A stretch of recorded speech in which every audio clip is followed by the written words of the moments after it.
ترتدي الأسود، وبيديها اليمين زجاجة بها سحر، ونرى الآن وهي ترش على أعتاب هذا المنزل من أوله لآخره.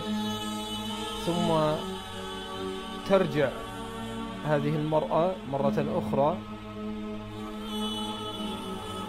تذهب إلى آخر الشارع، وكالعادة تتأكد أنه لا يوجد أحد مار بالشارع،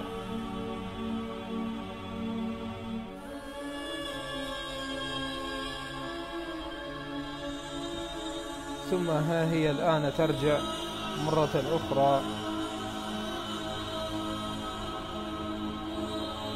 وتقوم بالرش على الأعتاب مرة أخرى.